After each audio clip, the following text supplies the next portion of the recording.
Et du coup, un jour, elle me propose la marque Bel Air, donc de shooter en 2023 pour cette marque-là. Elle est invitée gratuitement dans un établissement comme ça.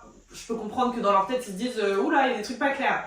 Oui, j'ai eu des craintes un petit peu de me lancer parce que je me disais, mais qu'est-ce qu'on va penser de moi?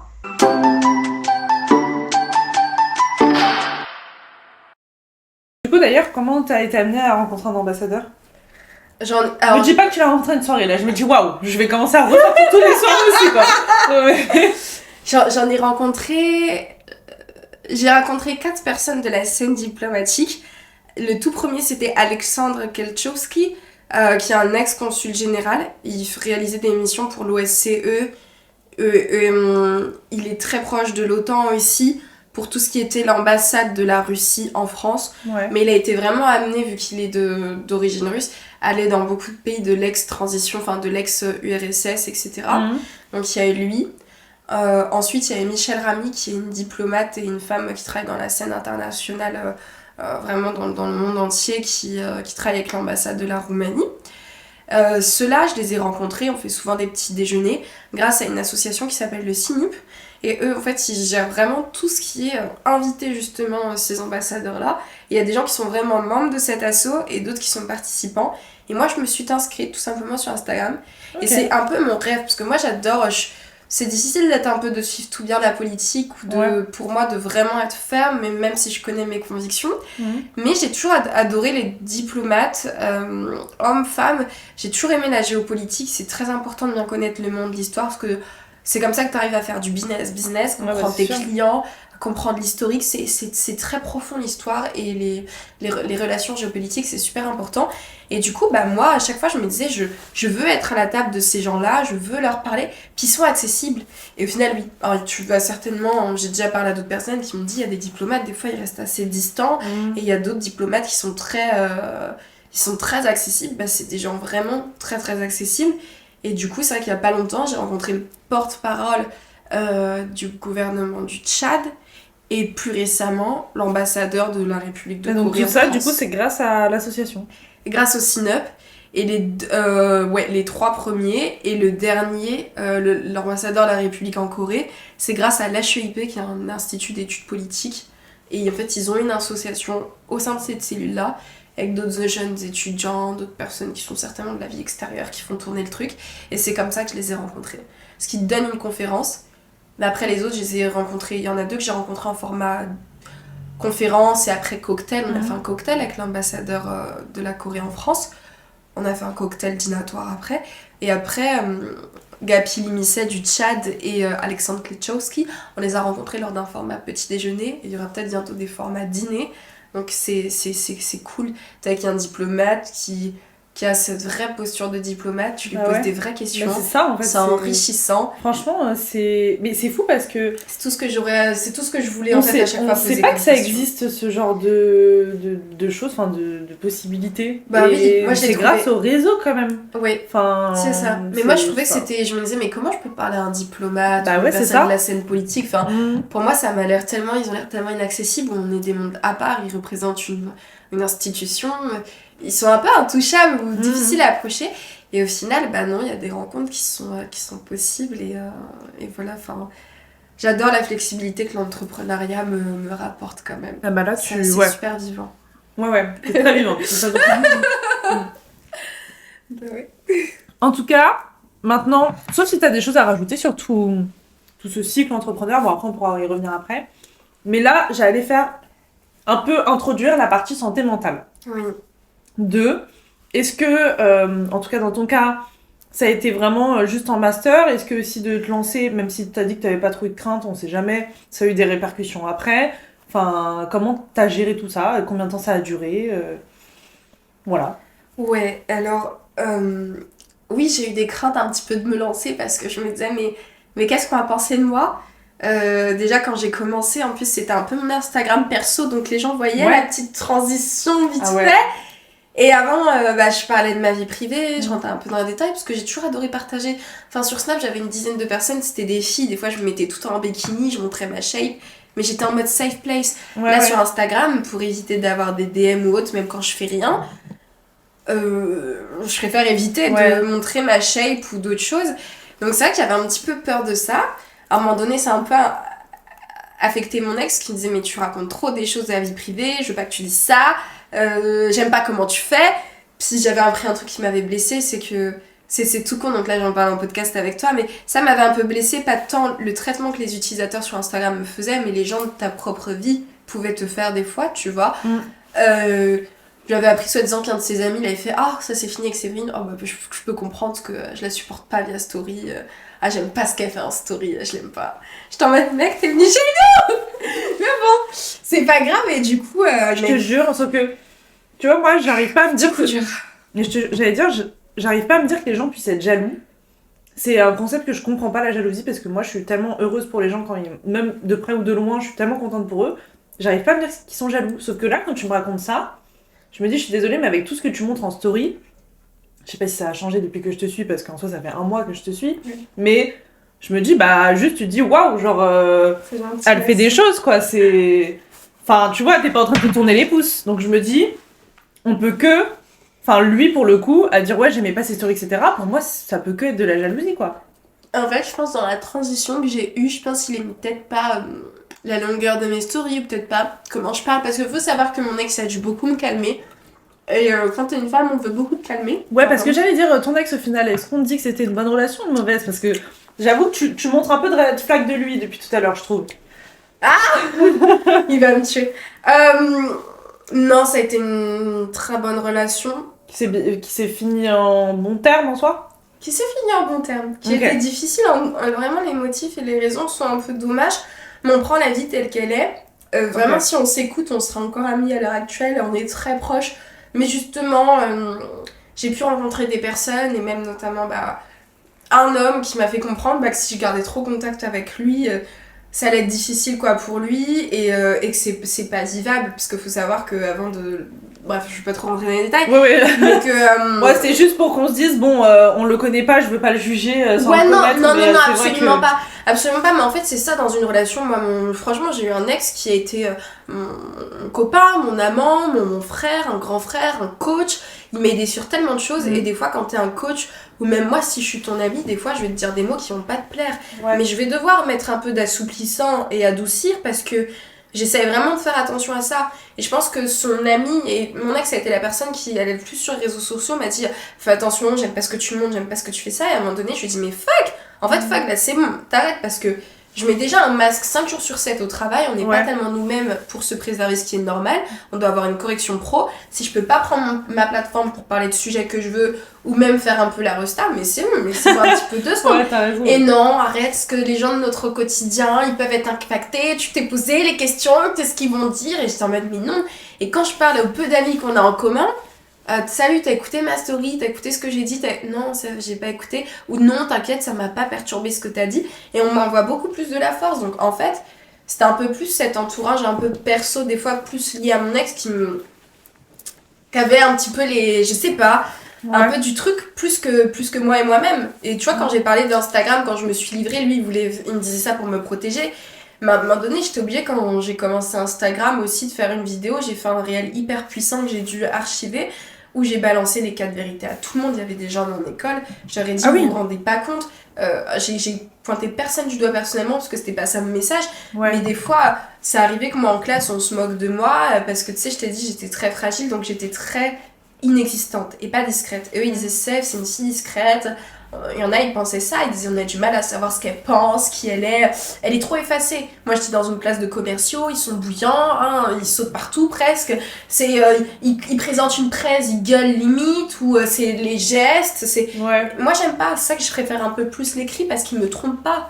Physiquement tu me trompes, quand tu vas avoir une belle femme ou un bel homme, tu vas être happé par son charisme plus que par des fois la véracité de ses propos. C'est pour ça que même on parle de beauty privilège, si on va même plus loin, etc., qu'on fait confiance à des commerciaux qui sont bien habillés, qui présentent bien, parce que c'est un peu la première impression qu'on voit d'eux et qui nous laisse un peu stoïque, tu vois. Et moi je me retrouvais absolument pas dans ça, et j'ai fait un réel en mode mais les gars, si vous saviez que j'ai eu une année tellement difficile. Et quand on faisait l'appel et que le prof disait « Séverine !» et il criait « Ah, elle est pas là !» Et dès qu'il voyait que j'étais là et je levais la main, il disait « Ah, elle est là !» Mais ça me faisait mal au cœur. Et ça, j'ai dit sur Instagram, du coup, j'ai j'ai parlé, j'ai fait de la prévention aussi sur mes réseaux, mais j'ai dû archiver ce réel par... Mais en plus, c'est dur de prendre le courage de faire ça. Parce que quand t'es pas connu, de prendre tes réseaux pour donner ton avis ou autre, tout le monde va te dire, mais t'es pas légitime de faire ça, t'es qui pour faire ça? Ouais. Donc déjà, faut un putain de courage, je trouve, pour faire ça. Hein. Moi, rien que... Avant, ça n'a rien à voir, c'était pas un message, mais... Je voulais pas partager mon podcast sur mes réseaux perso de base. J'avais trop peur de ce que les gens allaient dire, etc.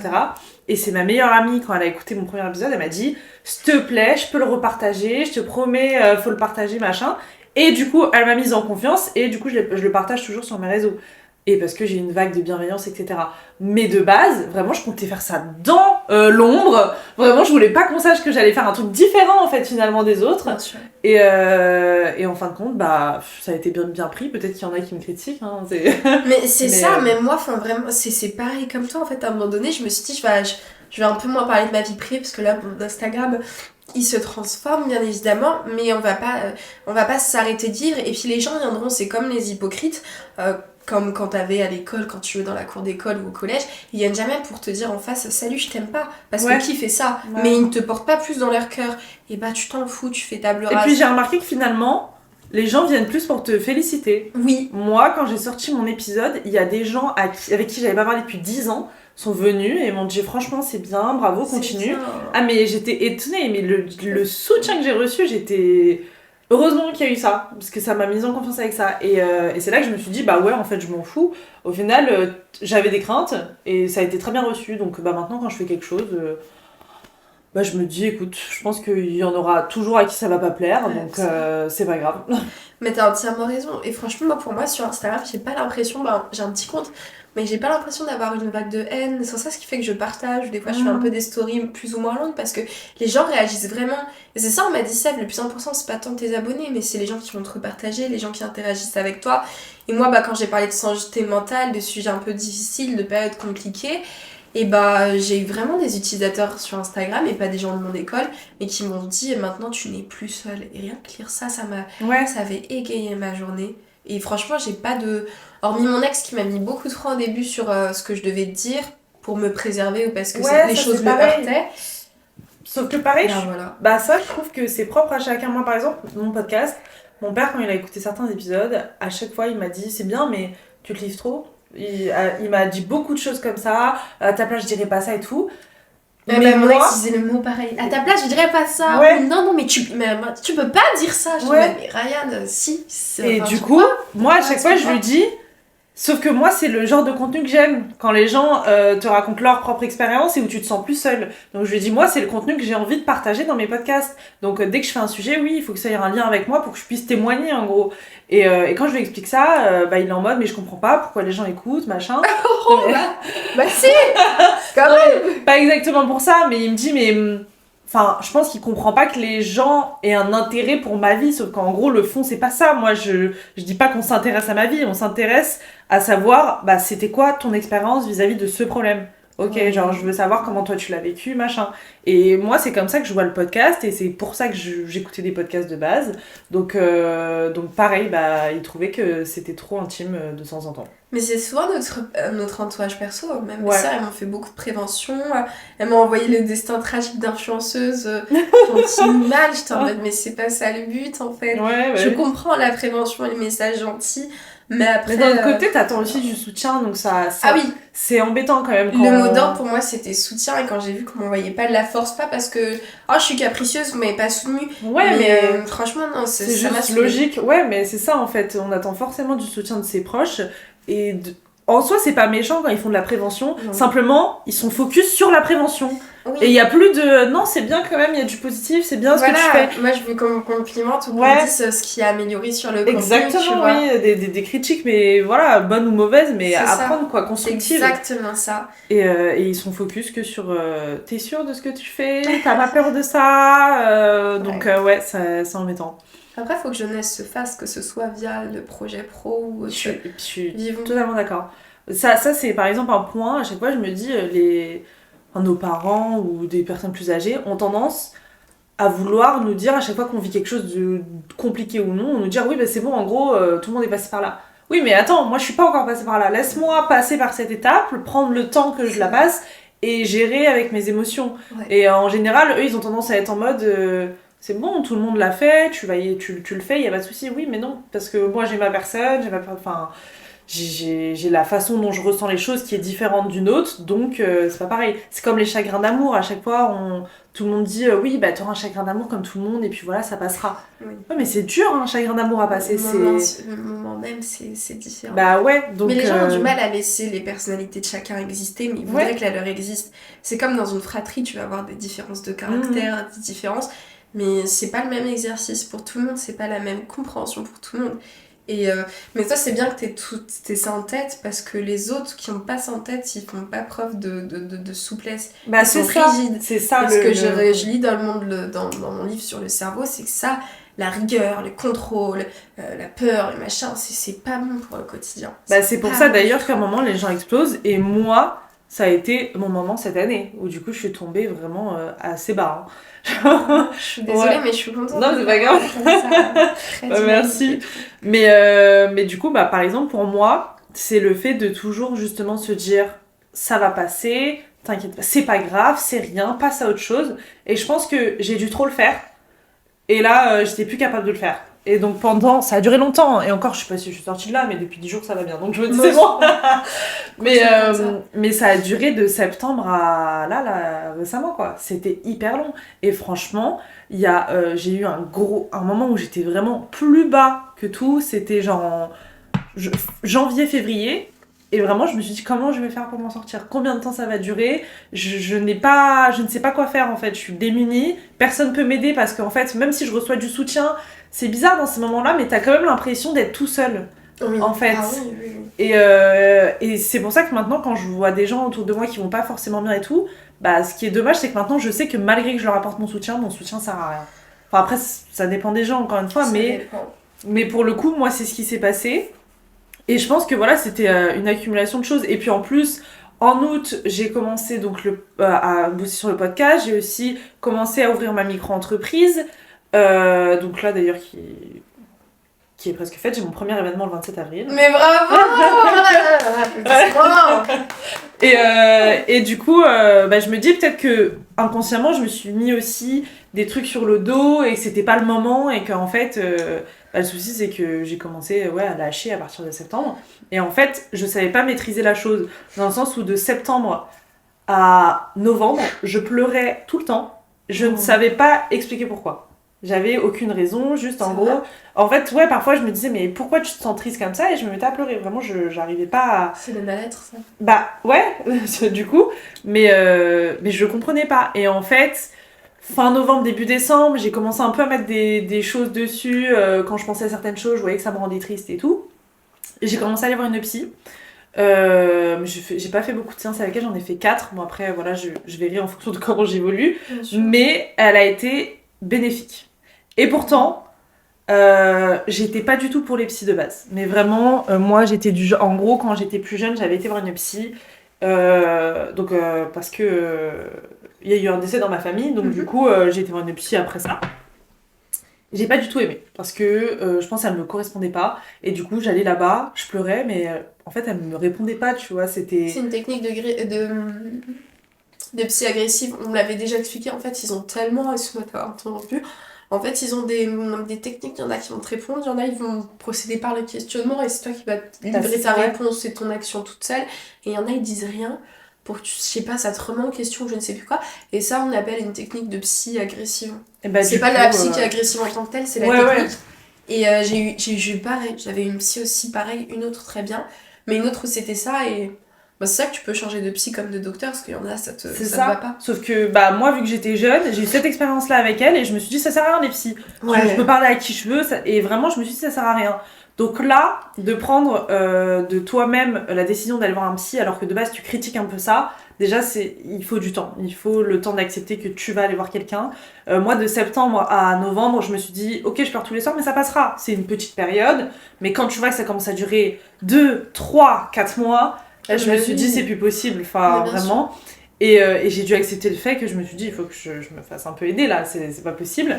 Et donc du coup j'ai été la voir, et en vrai, en fait à chaque fois que j'allais chez elle, enfin du coup je l'ai vue 4 ou 5 fois, je pleure beaucoup. Mais en fait, après, elle me fait pas un bilan, c'est un peu le principe de questionnement comme tu m'as dit.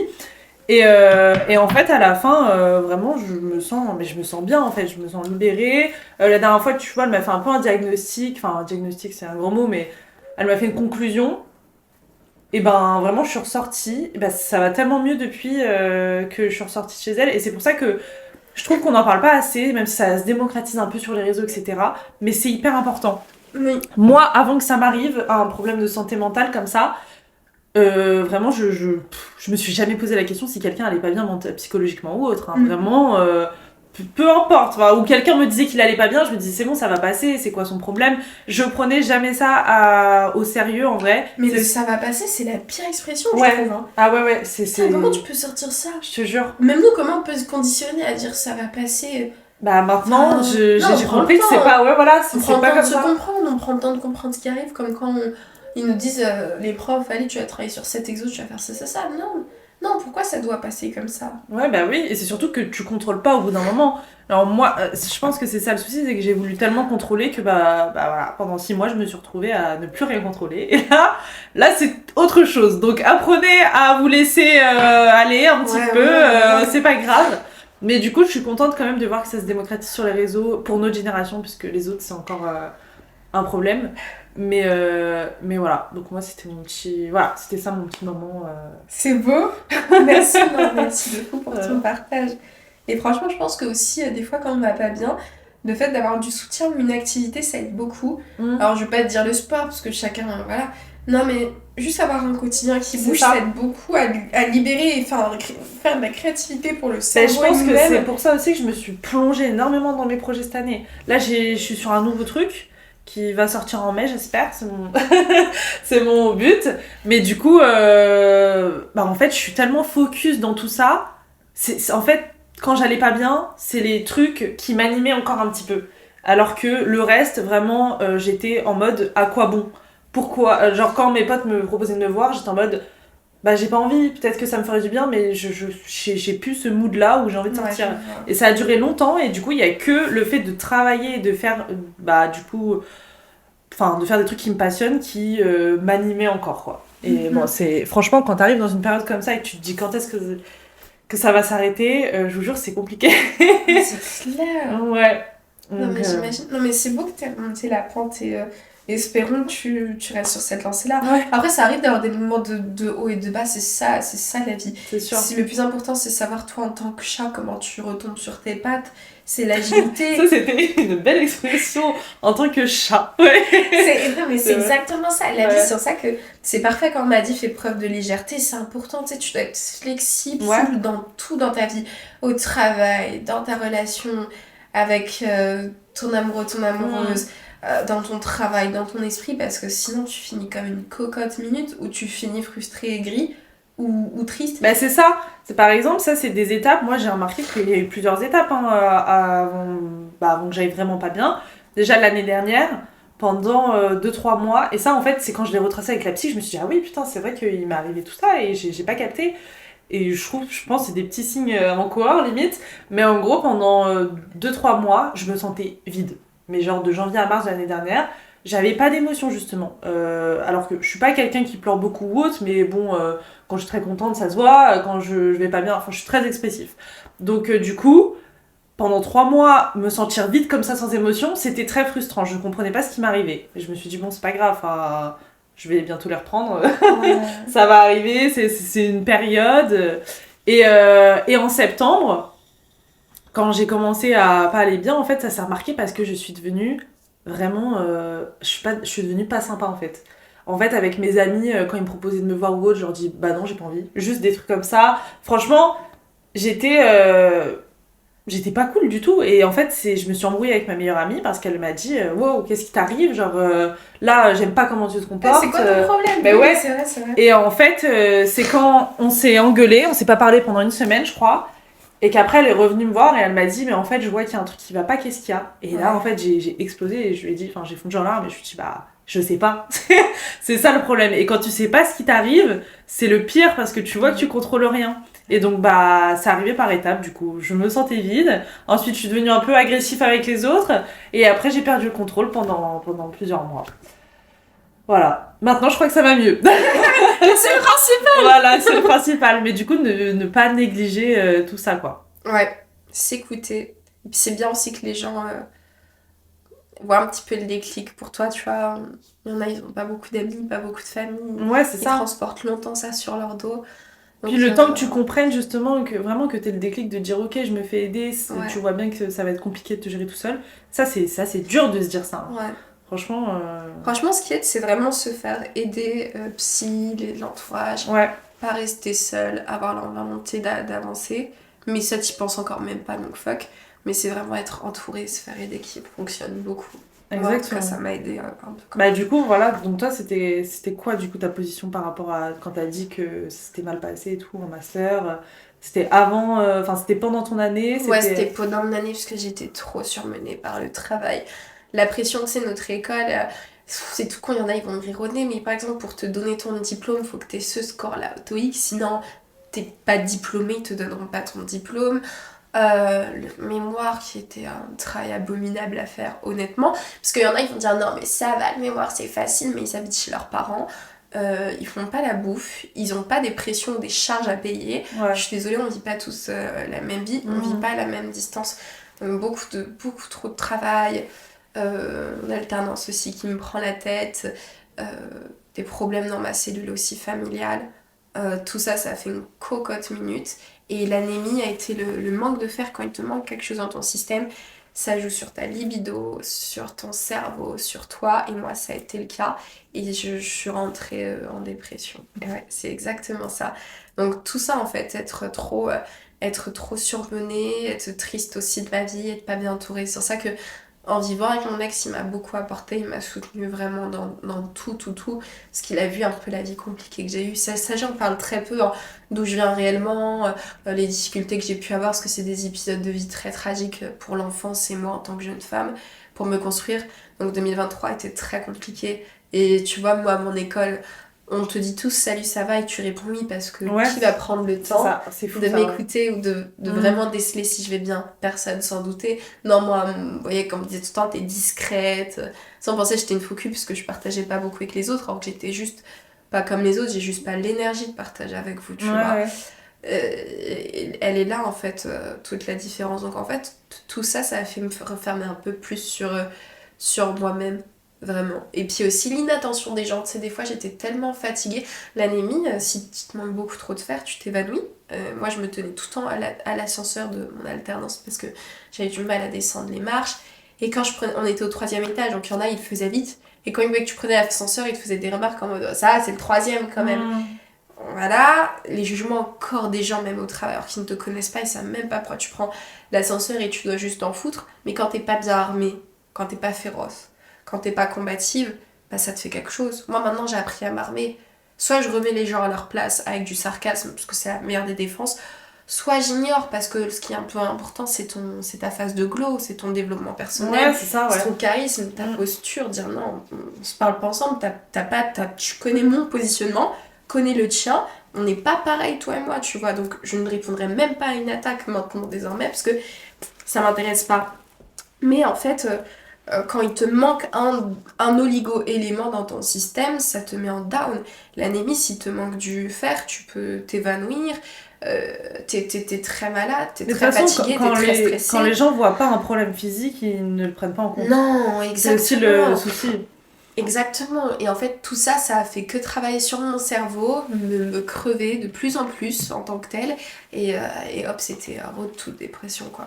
Mais c'était vraiment trop de dépression et trop de charge pour un petit corps et un petit être qui a à peine 23 ans et qui essaye de faire ses armes et tout, ouais, compliqué.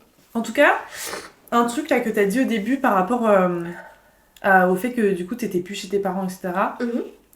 Et bah, tu m'as remise en question en 30 secondes. Sérieux?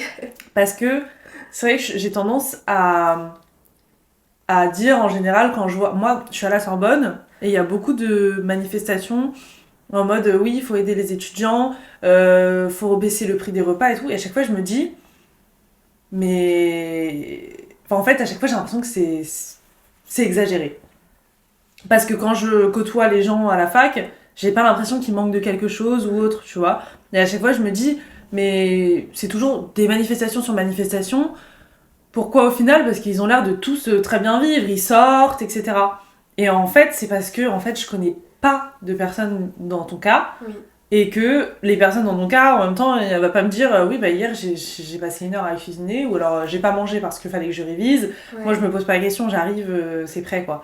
Et ouais, j'avais jamais vu ça dans ce sens-là. Donc. Et ouais, c'est ça, en vrai. La vérité, et puis si les gens manifestent comme les gilets jaunes ou n'importe quel mouvement, c'est parce qu'on manifeste jusqu'à temps que ce soit bon. Hein, quand on parle de la retraite, quand on parle de d'autres lois sur les VG. Ou même là, à chaque fois, la jeunesse, on va dire, est pas la plus avantagée en France, je le pense. Mais en fait, tous les Français, tous les jours, s'ils peuvent, ils descendent dans la rue, manifestent. Et c'est ça, en fait, aussi, ce que je disais, que c'est important quand t'as une voix propage, utilise-la, parce que c'est très, très important. Et on manifeste jusqu'à temps que ce soit ouais. bon. Et en même temps, c'est vrai qu'on n'arrive pas en classe ou en cours comme un peu des clochards, on essaye de pas venir comme des gueux. Et puis c'est vrai que une seule sortie dans la semaine, si on va boire un verre ou si on va en boîte ou même dans le mois, c'est tellement pas représentatif de ton bien-être. Bah c'est sûr en fait. Moi on a osé me dire non mais attends, je t'ai vu, tout allait bien en story. Gros, en story. Ouais, ah ça en c'est... story gros. Ça, c'est... En story gros. Comment tu peux me sortir ça ? Putain, il y a 24 heures dans une journée. C'est 10 minutes de story à peine à tout casser, voire bien. Comment tu peux me dire ? Mais non. Ah ouais, les réseaux c'est un truc de fou comment... Comment tu peux me dire ça ? Non mais je t'ai vu là, tout à l'heure, t'étais bien, oui mais ouais. Oh, tu connais les mental breakdowns ou je ne sais quoi. Je te jure. Quoi tu peux me dire ça gros ? Non, moi un jour, il y a une de mes anciennes amies... Attends. Ah oui. Excuse-moi, non, vas-y, pardon. Non mais attends, c'était une amie proche qui avait osé me sortir ça, j'étais morte de rire. Presque la même chose. Elle m'avait fait plus rire qu'autre chose. Pas pour les mêmes raisons, mais en gros, on était un peu en train de se brouiller, mais vite fait, et en fait elle m'a balancé... Alors ça n'avait rien à voir avec la conversation. Ouais, mais on fait pas de la même chose de notre argent. Oh. On gère pas notre argent de la même façon. Et là, je me suis dit, mais déjà, quel rapport finalement. Et ensuite, c'était une fille que je voyais genre 2 fois par an parce qu'elle est partie habiter à Toulouse. Ok. Je me suis dit, en fait, tu vois que mes stories. Mais je ne sais pas ce que je fais de mon argent, tu vois. Genre, par exemple, on parlait des restaurants promoteurs là, tout à l'heure. Bah, je paye pas. Je peux vous faire des stories, hein, mais c'est gratuit. Donc les gens, ils pensent que c'est fast life. Mais moi, je dépenserais pas tout mon fric dans ce genre de lieu-là. Moi non plus. Après, j'aime bien, tu vois, de temps en temps. J'en paye de temps en temps aussi. Hein. Bah oui, c'est pas tout gratuit. Hein. Non, tu sais que moi, jamais encore... Il y a des filles avec le booty privilege, c'est tellement fort qu'il y a des gens qui se lèvent et qui vont payer leur addition avant qu'elles le sachent. Hein. Ouais, mais moi j'ai jamais eu ça encore. Non mais du coup ouais il m'avait dit ça et là je m'étais vraiment dit ah ouais la puissance des réseaux. Mais ils sont matrixés les gens. Enfin putain il y a un lien social avec moi. Prends ton téléphone, intéresse-toi vraiment à moi. Le te monter de haine parce que t'as une story sympa. Il y en a qui disent ouais mais en même temps vous avez vu ce que vous mettez sur les réseaux et tout. Non ça veut rien dire. Oui mais sauf que j'allais dire en même temps je ne vais pas vous montrer quand je me fais des pâtes bolo chez moi quoi. Enfin il y a aussi un sens à ce que j'ai envie de montrer, c'est quand moi j'ai des expériences où je me dis bah je suis contente d'être là et je trouve ça cool. Mais je vais pas filmer toute ma vie et enfin voilà je choisis aussi les moments que j'ai envie de montrer. C'est normal aussi que mon réseau paraisse beau et ma vie est très bien, mais juste du coup de dire on gère pas notre argent de la même façon, bah non c'est mauvais comme réflexion sachant qu'on se voit 2 fois par an, tu vois, c'est pas légitime de voir ça. Donc ouais ça je comprends. Je comprends de fou. Enfin bon, du coup, bah voilà. Hein. Là je suis à court. J'ai rien d'autre à ajouter. En même temps, ça fait 1h20 qu'on est là. ça fait un petit moment. Je sais pas si t'as quelque chose à ajouter. Non, que ce soit sur la santé mentale ou l'entrepreneuriat, on peut revenir sur les études, peu importe. C'est vrai qu'on a été assez précis. Accrochez-vous juste à vos études dans le sens où il faut les terminer jusqu'au bout et faire des études que vous aimez. Parce que le temps passe vite. 5 ans, c'est rien. Quand je suis repartie voir les jeunes de mon école, ils me disent « Mais t'étais là, t'avais quel âge ?» Gros, j'étais là, j'avais 19 ans. Et là, j'en ai 24, donc ça m'a fait rire. Ouais. 5 ans, c'est tout et rien. Et en 5 ans, tu fais tellement de choses. Donc tu peux te réorienter X fois, machin, y a pas de problème. Mais il faut qu'il y ait du sens parce que tu peux pas, entre guillemets, gaspiller des années de temps de ta vie plus tu démarres tes journées tôt, si tu y arrives, c'est bien, comme ça tu maximises le temps ton temps à toi. Le temps passe vite, en fait, c'est pour se dire au moins t'es productif. Quoi. Exactement. Et puis en France, s'il y a des jeunes qui passent par là, on a quand même un système éducatif assez... c'est un pays très élitiste, la France, qui aime briller par l'excellence, les diplômes, etc. Donc faites des études bien, qui vous plaisent, mais qui ont un sens pour le métier de rêve en entrepreneuriat ou non, que vous voulez faire, et allez-y jusqu'au bout. Et poussez, parce que des gens comme moi, qui ont fait des stages comme moi, qui sortent de la petite école de commerce comme moi, il y en a plein. Oh, c'est quand même une bonne école. Oui, c'est vrai, c'est une bonne école. C'est vrai. Mais il y en a plein, et le plus important, c'est comment vous démarquez-vous, comment vous apportez votre différence, votre singularité. Et puis après, pas de pression, hein, parce que ça fout... moi, ce qu'il faut aussi qu'avec mon ex, des fois, on avait des moments difficiles, parce qu'on se rend compte on est jeune, on a des pressions et des choses très importantes à gérer d'adulte et on n'est pas encore préparé, mais on le fait, hein. On n'a pas le choix, mais c'est compliqué. Donc laissez-vous le temps aussi. Allez à la quête de votre propre vous, de vous-même, de votre propre vie. Laissez-vous le temps, laissez personne vous mettre des bâtons dans les roues. L'amour c'est bien, mais limite même après les études, parce que les déceptions amoureuses comme amicales, elles font du mal et des fois on n'arrive plus du tout à être concentré sur ce qu'on doit faire. Donc pensez à vous. N'ayez pas peur de vous lancer, même quand c'est juste aussi une petite conversation dans un événement. Oui. Ça peut vous ramener beaucoup d'opportunités et d'expériences. Donc franchement, marteau-piqueur défoncez tout. Ouais. Moi je m'appelle de phare. Ouais, Faut tracer. Non, faut tracer une vie, on en a qu'une. Et voilà, donc moi franchement j'ai adoré ce podcast. J'aurais jamais pensé autant être à l'aise et me livrer, parce que c'est une première fois ici pour moi. Et ben c'est ça aussi, je trouve que vu que... Enfin, à chaque fois, c'est des discussions en fait classiques que je pourrais avoir, mais que je prends pas le temps d'avoir parce que c'est profond à chaque fois, avec des amis sans intérêt. Mais je trouve on se sent libre derrière un podcast. Franchement, c'est trop bien. Non, je suis trop contente. Merci en tout cas beaucoup Lou pour l'invite et toutes les douceurs. Merci à toi d'être venu.